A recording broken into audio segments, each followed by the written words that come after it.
welcome, ladies and gentlemen, to a new episode of the Movie Dawgs Show. Today we are going to be talking about the DC Extended Universe, or the DCEU, as it's also called. Sadly, this shared universe is about to end this month with the final film, Aquaman and the Lost Kingdom, and we're going to be joined by our special guest, Joshua Church, the owner of River Monster Comics in Dunnellon, Florida. I don't know, folks. It's sad that this didn't go off the ground or do what it needed to do. So Josh and I are gonna take a look and try to examine what exactly were the main factors in this shared universe just not exploding the way it should have been. And we'll take a look at some of the highs and the lows and pick out our favorite moments in this now dead universe, which will be rebooted in about another couple years with James Gunn at the helm. All right, join us. All right, I'm here with Joshua Church. He is the owner of River Monster Comics in Dunnellon, Florida. Well, Josh, thanks for joining me here on the show. Hey, thanks for having me, man. No problem. Well, I guess we're going to have to talk about it. I mean, it's almost coming to an end. Here in a couple weeks, Aquaman 2 is going to be out. And, of course, it's the last of this DCEU, or however anybody ever wanted to call it, the shared universe that sadly is coming to an end. I don't know, man. What do you think what's your thoughts on this? I mean, how the hell did they screw this up? Yeah, I mean, it's been a long journey all the way from the beginning. But I think the number one reason that I can think of how they messed it up was right off from the bat. Zack Snyder, great visual director, but he had a deep misunderstanding of the characters. He could get them on a base level, like Superman is powerful, Superman comes from Krypton, Superman's got some little inherent sadness to him. However, the biggest fault is you pick a really good actor, Henry Cavill, is very charming, and then you give him this really dour Superman story where he is missing all of the things that Superman is, the compassion, the kindness. It's like he's very kind of, it's just a darker take on it, while interesting for a while in Man of Steel. Overall, you feel like you're missing the rays of sunshine. So it led to a really dark version of the DC universe. Yeah. I mean, when I've always read DC Comics, I always got that tone from them compared to Marvel. Marvel was always the upcity, more sunshine and flowers type of, you still with hitting hard targets and hard subject matter even then, but because they were always edgy at the same time. But I always looked at, especially in the 1980s, that after Batman, The Dark Knight Returns, DC really decided, okay, this is the ground that we need to be leveled on and everything. And the bubblegum pop type of Batman that we had in the past was long gone, and like guys like Dennis O'Neil and Neil Adams took over and just gave us the darker shade. Yeah. I mean, it's funny because it's like, with DC does have an inherent darkness, and there are, especially like you said, after the Silver Age ended and they started pushing more contemporary, more modern takes on the characters. They really did. They had a darkness. And I think where Zack messed up was realizing that, okay, cool, you can have this darkness, but the hopeful tone has to be there. Yeah. Superman can be in a world where, Brainiac is a scary, biological, but, not kind of robotic creature that's harvesting whole civilizations and wiping them out. And it's a terrifying thing. It's dark. It's like heavy, but Superman is bright. Superman is is, he's always going to do the right thing. He's always going to try to save every single person and every single animal, everything he can do to protect everyone. And I think that there were a few scenes in Man of Steel that lost that understanding. And then it really took off further once you got to Batman v Superman. There was a lot of problems with that one. And I just think that over time, not only misunderstanding the characters, making Batman be able to be played by Lex Luthor, and teased into going and trying to kill Superman, and the whole Martha thing. It was a real, like, I don't know, like, you know what I mean? Like, it's a messing up what is generally considered to be a brilliant detective character. Yeah, I mean, when it came to the casting of Ben Affleck as Batman, I said this on my channel years ago, and I was like, at first, because I got the phone call from the wife, or the text from the wife, that Ben Affleck was Batman, and my wife knew that my brother used to harass me all the time, because before it was ever announced, years before my brother passed, he would always say, Ben Affleck's probably going to be Batman one day, because we joked about the Daredevil thing, and which wasn't a bad film, but he was a bomb in Phantom. Yeah, oh yeah, exactly. But, and there was always an ups and down thing with Ben Affleck. Either he made shit or he made some good films, Especially now that he became a director, he made some great films.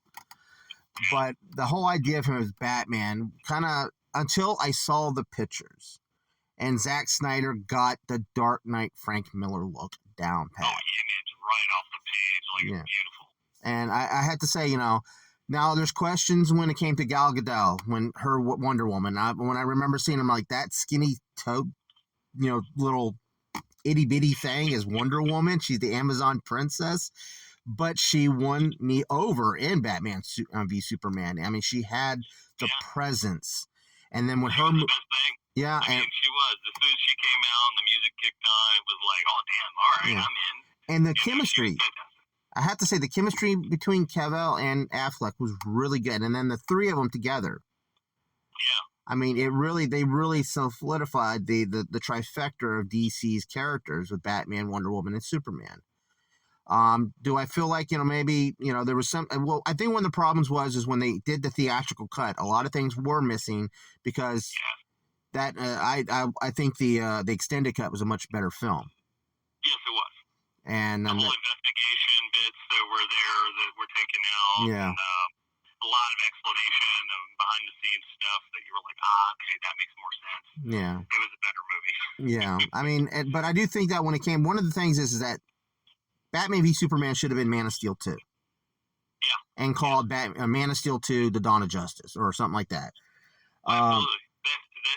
That was one of the other things I was going to say is that their approach was wrong. They tried to do an all or nothing approach, like let's get it there as fast as possible. Marvel's already on their way to their second Avengers movie. We've got to get to it, and we've got to compete. More solo films. I think that would have been that was the main key. The more solo films. I don't think they needed the Cyborg solo film. That was just I hate the fact that's one of the things. Nothing against Ray Park who played Cyborg, but I just didn't think he did not fit. He's a Teen Titan. He's not a Justice League member. He's always going to be a Teen Titan. Yeah, and I can think of just like so many other go-to Justice League characters that would have been nice to have there instead of him. Yeah. I like the idea of if you're trying to get to the version of the Justice League that has Cyborg, then do your groundwork first, have him be part of the Titans, and then one day gets elevated. Yeah. That would make sense. But in the extended cut, I really liked his scenes. I thought him and Flash were much better in the Snyder cut of Justice League. The other thing that bothered me too with all the Snyder movies was the color grading. Yeah. Casting everything in this blue kind of color, cold, everything. I thought that was a mistake. And again, like just the way they treated civilians in general and their just disregard sometimes of whatever. Yeah. Now people died. No problem. when it comes to the non-Snyder films, though, I mean, Wonder Woman, you'd have to say, was Wonder Woman should have been made 30 years ago. Even with Linda Carter as a movie and everything, they would have made money. Absolutely.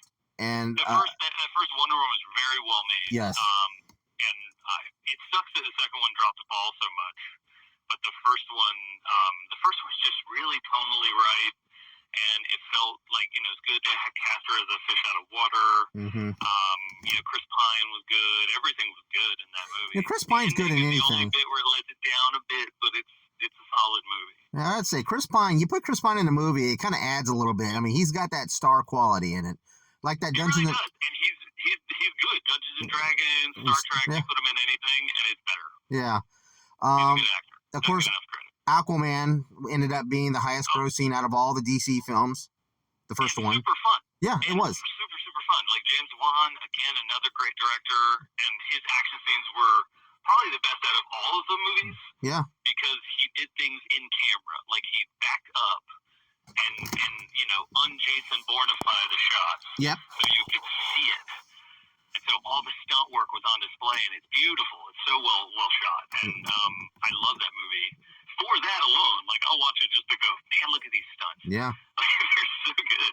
Just from a filmmaking standpoint, it's a really, really well shot movie. Yes. And any movie that goes, yeah, you know what, we're gonna have a octopus playing drums. You're just like, really? Okay, and you buy it. It's what I've said for years. On if you're going to make an Aquaman movie, it is Thor underwater. Exactly. What they did.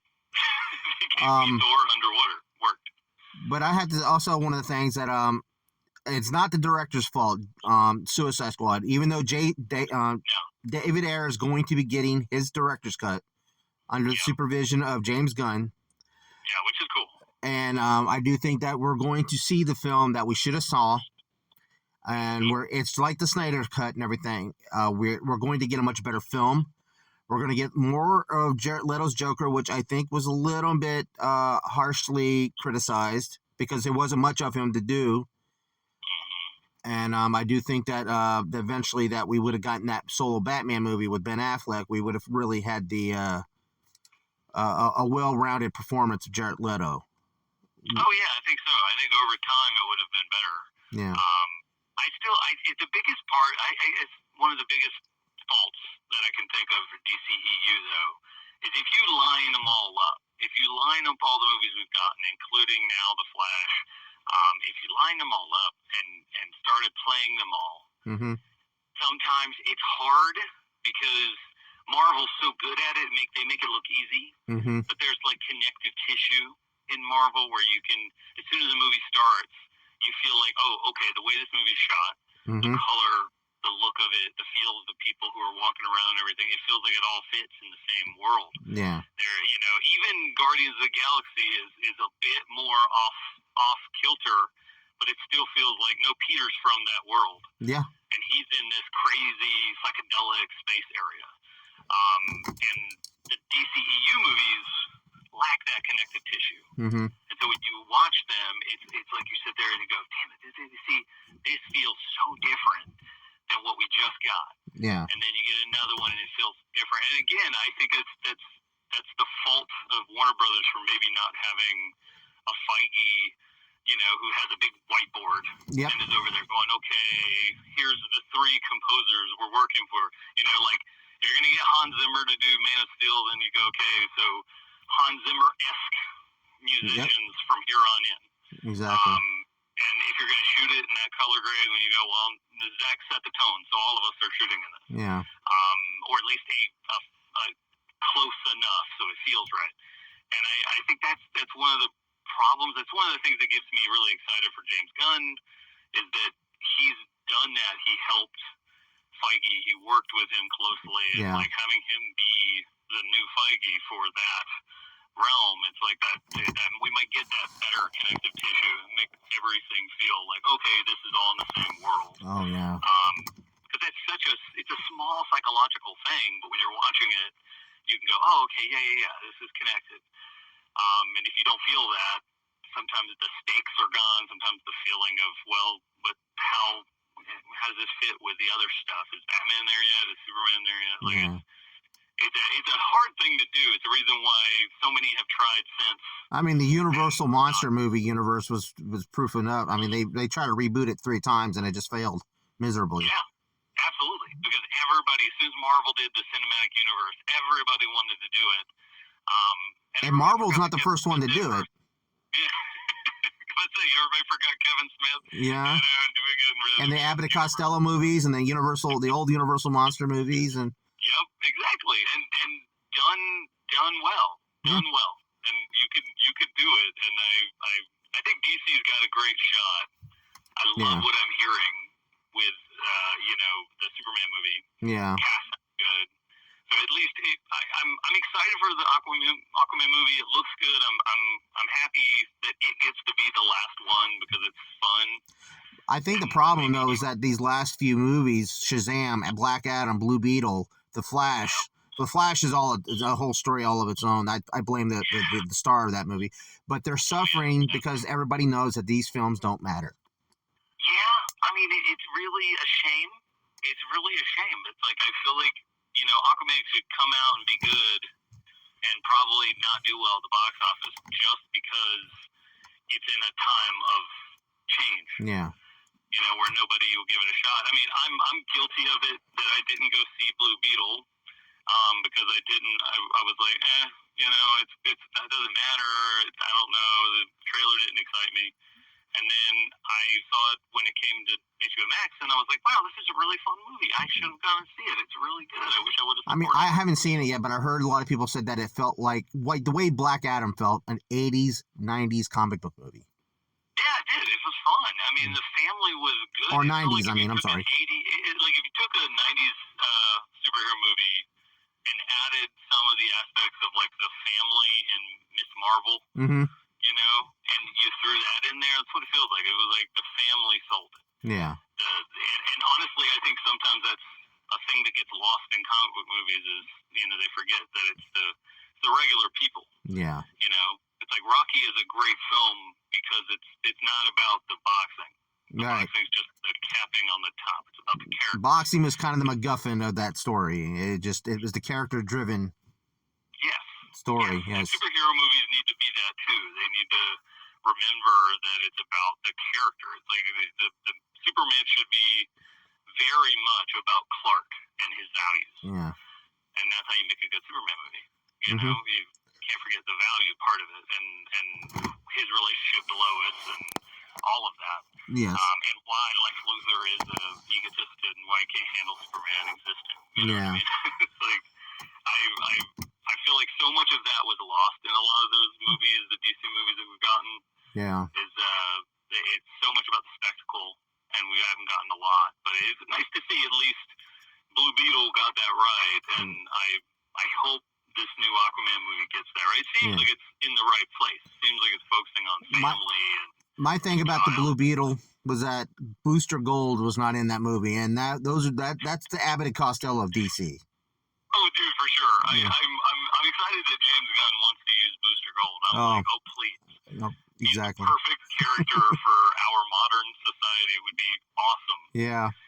Just have this goofball character from the future who's, like, I have the technology to be a superhero, and I'm going to get all the likes on YouTube. And he had the best episode out of Justice League Unlimited. Yeah, true. It was pretty good.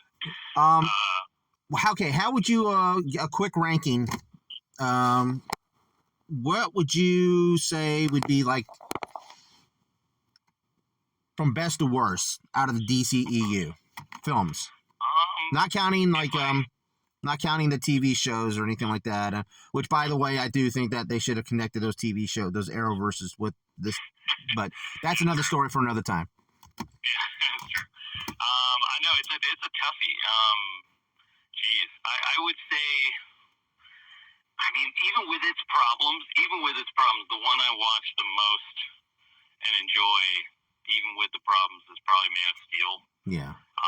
I enjoy Man of Steel a lot. It's definitely got issues. Don't even get me started. There's so much, but the there's parts of that movie that I go, yeah, this is really good. And the music's really good. And Henry Cavill. I guess it reminds me of a time when I had hope for what was coming next. I mean, for me, when Man of Steel was coming out, I would have to say, because I'm going to say that's going to be my top pick too, because it was the music. Because I didn't want John Williams' score to go away, but Hans Zimmer won me over with the score.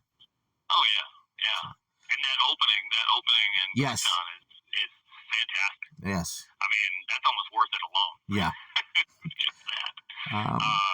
So yeah, I would definitely put that one at the top. I think if I had to choose a number two, it'd be tough, but I think it would have to be Aquaman. Mm-hmm. Would be next on the list. And then maybe after that would probably be Wonder Woman, because that one was really solid. Maybe the Zack Snyder Justice League after that, even though it's so insufferably long. Yeah.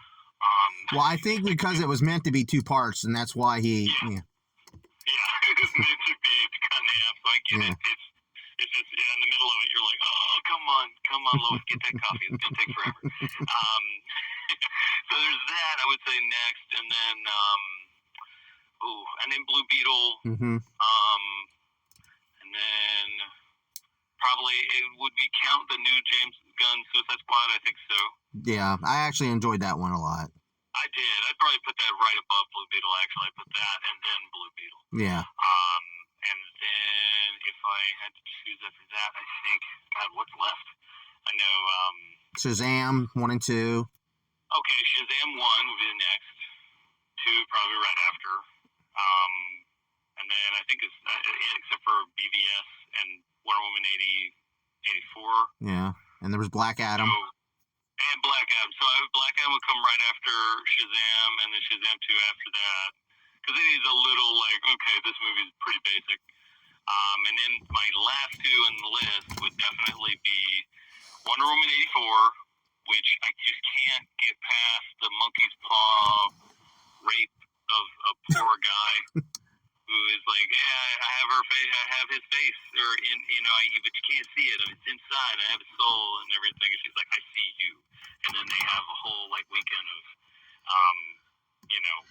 Yeah, that I don't know. I mean, if the guy woke up and found out, I mean, would he complain? That's always been the argument. And then, but imagine if he had family or a girlfriend or something, and then yeah. I mean, the questions just open it up to Pandora's box. I mean, it's just icky on so many fronts. So that one's definitely down there because of that. That really just right off the bat, I was like, ooh, this is triggering me. I don't like it. And then, of course, BVS is probably at the very bottom, even though it's got some scenes that I enjoy. And the original Suicide Squad. I would say the original Suicide Squad would probably be below BVS, just because it's like you said, it's so hacked up. It's almost an unwatchable mess. Every time I try to watch it, I hate it more. And I try to watch the extended cut that came with the DVD set and the regular cut. I couldn't tell them apart. And you can tell that this was a company that made music videos or commercials or movie trailers that did this. Yep. Yeah, they just added a couple of extended scenes, and it's not a true director's cut. Yeah.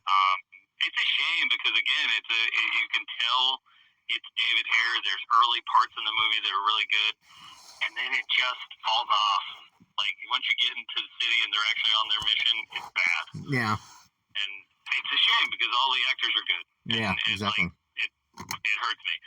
But there's that one, and then BVS, of course, because just BVS is just it's just peak bad decisions across the board. Even though the Wonder Woman stuff and the Trinity and the music, and as soon as she comes in with those violins, is really great.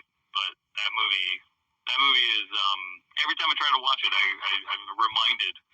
I almost bite my lip. I'm going this is bad. There's so many bad things. I just want to scream, Yeah. And it's just bad. So yeah, that one definitely honorable mention, dishonorable mention at the bottom of the stack. Well, I'm gonna end myself here on this, and it's just say that when it came to people saying that Batman don't kill people, he didn't go out and kill people. They just got in his way. I guess. I mean, he does throw a lot of like sharp metal instruments at people. So Yeah. Kind of go. I'm sure you accidentally killed some people. Well, Josh, let us know how all your information and everything about their River Monster Comics, and give them a quick buzz on that. River Monster Comics is a local comic shop and slight game store in Dunnellon, Florida. We're on Pennsylvania, or actually North Williams Avenue, not Pennsylvania. The main strip in Dunnellon over there in the Aldi's Plaza. But we sell old comics, new comics. We're the only comic shop in the whole region that sells $1 bin and $2 bin for newer books. We've got a bunch of vintage items and video games and Funkos, and it's a well-rounded shop with a little bit of everything, but not a lot of really anything except for $1 bin. But we work with people. We're fair traders. Yes, you are. And we're thank you. And we try to make everybody happy when they come here and want it to be a good experience. Well, again, Josh, my kids always have a blast going there, and so do I. And again, I want to thank you so much. I got to wrap it up here soon. But again, I want to thank you so much for joining me on this channel and on this episode. No problem. And I know to do it, man. We love your stuff. Oh, I appreciate it. And I know we've been trying so hard to come up with a day to do this. Hey, no, it's no problem. It happens. All right. All right, well, folks, you got the information. Check out River Monster Comics. You got all the details here on my channel as well, and on the description below. Also, what is your favorite DCEU movie, and what's your least favorite? What do you like about it? What you don't like about it? Put it down on the comment section below, folks. All right, well, Josh, thanks again for joining me, and again, I'll talk to you later, man. All right, man. Thank you. All right, you take it easy. Have a good holiday if I don't see you before. Hey, you as well. All right, man.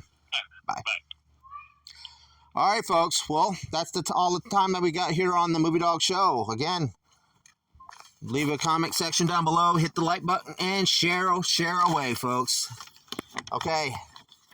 That's all the time we got. Thanks for watching, and please keep on watching.